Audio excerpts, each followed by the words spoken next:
Film Club. Thank you for joining us for another episode of Film Club. I'm one of your hosts, Andy Harrison, and with me, as always, it's Andy Donaldson.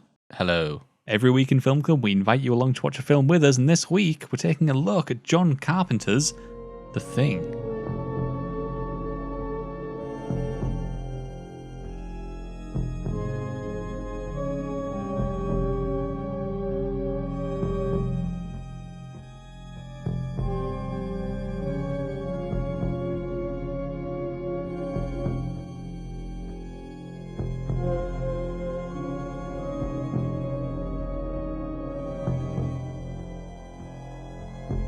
An absolute classic, one of his best. The Thing is in the Antarctic, and they basically get absolutely slammed by a parasitic alien life form that kind of assimilates into them and the creatures around them. It oozes isolation in this, what I would call a masterpiece of horror. My friend Tom, I would argue, his favourite film. You go around his house and it's like a massive The Thing poster in his front lounge, and it's like, oh mate, that's beautiful. And it's one that I've been wanting to touch for ages because it's been one of my favourite horror films. It's been one of the most notable horror films I've ever watched. And it will always put my hairs on my back at just how terrorising it is. You know, we've done a few John Carpenter films before that I wasn't best pleased with.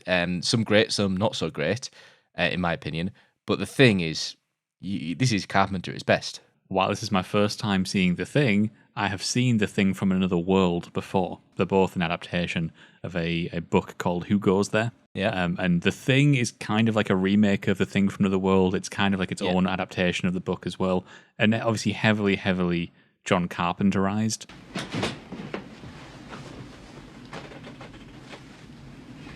We ought to just burn these things. Can't burn the find of the century. That's going to win somebody the Nobel Prize.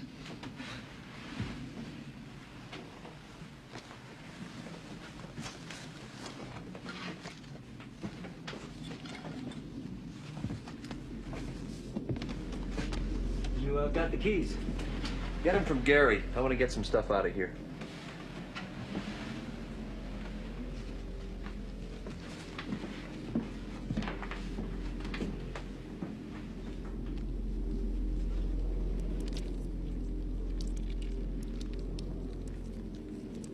I absolutely love the beginning of this film. Plays out in a similar way to Alien. There is a tone about it, and obviously Alien would have come about 3 years prior.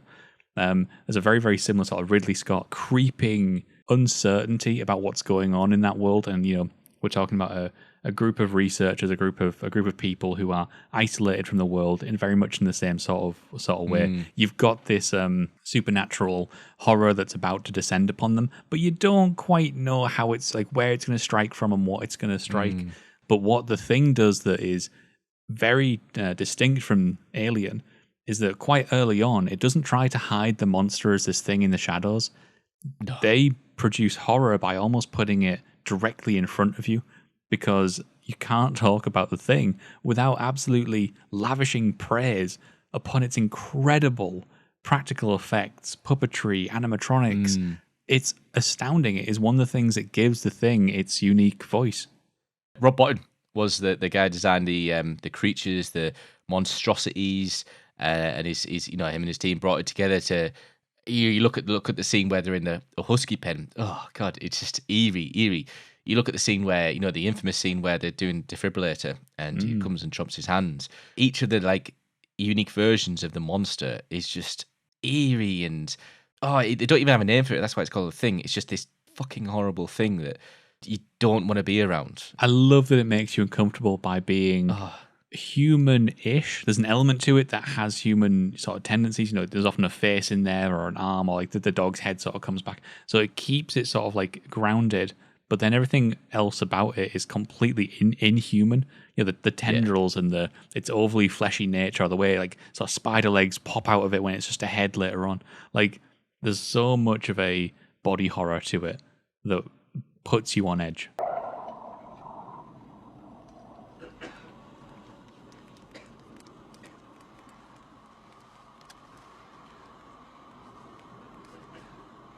You gotta be fucking kidding.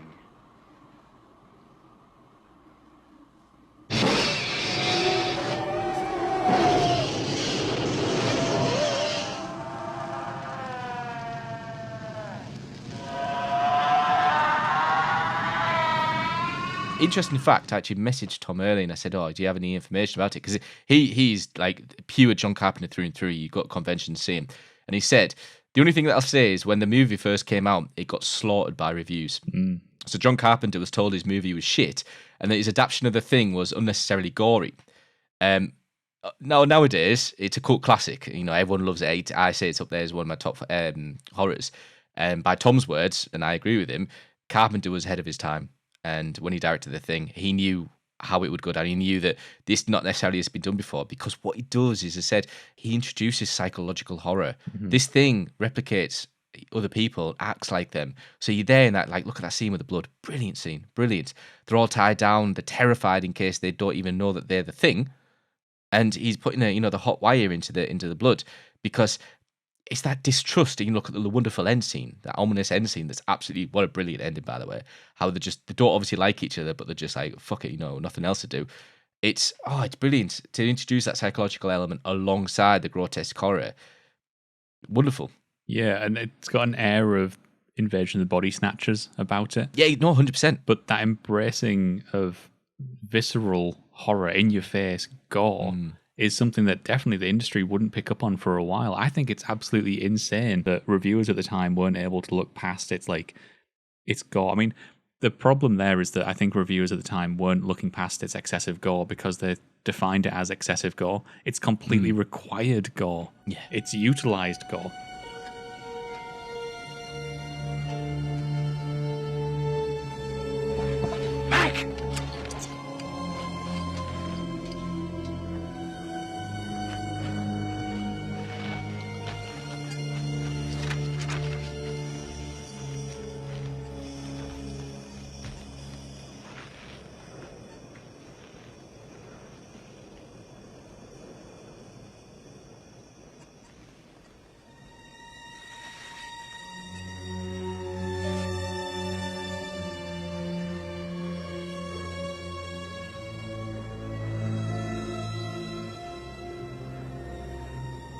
God, what the hell happened here? Come on, Doc. I didn't actually know that this film had a score by Ennio Morricone. Yeah, the score is brilliant. And everyone loves Ennio Morricone, right? But he is one of my favorite composers from the entirety of cinema. And his music here is so unlike a lot of his other work. It's so quiet and it's so reserved, but it's creeping and unsettling. The pure way to describe the soundtrack is isolation. It's the best way to describe it, because look at the first scene, the Huskies coming in, and you've got that drones that come throughout, and they just absolutely hit you on the spot. It's just like, fucking hell, we are in the wilderness here as an audience, but also as the people on the site. And Morricone absolutely delivers that so well. It's so many points throughout this film that you're on about earlier, where it's the pacing, the creepiness, and it's the tension as it ramps up, as does the music, subtly, but as does the music in those moments, those key moments. As I said, the defibrillator scene, he's done brilliantly. That, paired with the cinematographer, is a guy called Dean Cundy, who actually shot Jurassic Park that we covered last week. Oh, right. But his work here is so wonderful. My favorite thing that he does, well, actually two things. First off, his use of color, because this film is drenched in blue. Like it's cold, it's isolated, but then as you realize the thing thrives in cold and it thrives in that isolation, blue becomes the thing that they are absolutely terrified of, and they protect themselves with fire, right? And that fire it's hot, it's orange, it's red, so it becomes this, like, towards the end, it becomes this war of oranges and reds versus this sort of like cold blue environment. It becomes the thing versus them, all played out in color. Fantastic. The second thing that everybody is sort of like in love with over the recent years, this is one of the things I heard about before actually watching the film, is his use of eye lights. Have you heard about this? No? So one of the things they did while producing this film was they put eye lights in people's eyes. And eye lights are very, very common. It's just a very small light that appears in somebody's eyes like a reflection. You'll see it in films across the board. But they used it to give their characters humanity. And in doing so, they made sure that whenever somebody was the thing, or whenever they had the opportunity, when somebody was the thing, they would remove their eye light. What? So someone's eyes are considerably darker when they are the thing. So if you actually watch that sequence in which they're all tied up on the sofa, for example, if you look at everybody's eyes, you can see who's the thing. Mate, that's brilliant. I'm actually going through the scenes now. I didn't know what an highlight was, and you're absolutely 100% right. That's brilliant. I did not know that at all. That's a wonderful bit of information, Andy. A lot of people were concerned when this information came out because, like, they were worried it ruins the ending. You know, the ambiguous ending is one of those two guys the thing. You know, one of them is one from the thing waiting to pounce on the other one. And a lot of people were worried when Dean Cundy actually mentioned this recently. They were thinking, oh no, you can probably go back and you can find out exactly, definitively, which one is the thing. But you really can't. Like, it's shot in a way that's a little bit ambiguous. There's definitely sort of like, there's some light in McCready's eye. Maybe there is, maybe there isn't. It's all shot a little bit more ambiguously that I think people can still enjoy it for what it is. They don't have to take away a definitive answer. The chemistry between all the actors is incredible. And obviously it's led by Kurt Russell. But there's some brilliant performances throughout. Charles, who's Keith David, and he's like a semi-antagonist because he doesn't trust Kurt Russell. You know, he's the voice of objection. It's those moments, like, again, I'm referring back to this brilliant scene that is the blood scene. You're okay, you come with me. Then it suddenly switches to one. The next one, now he's trusting him, holds the flamethrower. I think it's Knowles holds a flamethrower whilst McCready is actually testing the blood. And it's a wonderful, just little bit of editing, little bit of kind of chemistry, a little bit of conversation that just shows that trust is building back up through necessity. It's brilliant performances all around by everyone. And God, it's eerie. And one of the main performances that I want to actually mention is Bennings, Peter Maloney, because the sound design of this film is, you know, I mentioned it recently a lot, but the sound design of this film in particular is incredible because the sound of the thing, especially that scene where Bennings goes up, looks at the camera, his arms are obviously elongated, and then that blood curdling, oh God, it's making my hair stand up my back as I think about it. That scream that is one of the best screams in cinema history. It's awesome, and I love that it's also in a sequence where you've got this gorgeous almost spotlighting effect of the whole crew surrounding him, and he's this like sort of cloaked figure trying to run off into the night. And this is one of my favorite things about the thing, is that those moments where he's trying to run off into the night, or the sequence later on where they find that the thing was building a ship. Like, it may or may not be something that, you know, can leave the planet. It might have been an intention to go, you know, a distance across the planet and spread itself further, or it might have been a way of escaping. Like, maybe the thing is just a trapped animal and it's just as afraid as they are. Yeah, it's a brilliant film. John Carpenter, like, he's best for me. It's a great film. I really wish I'd watched it when I was like, you know, 10, 12 years old, because I think I would have absolutely been engrossed. I would have been in that world. I would have been absolutely petrified.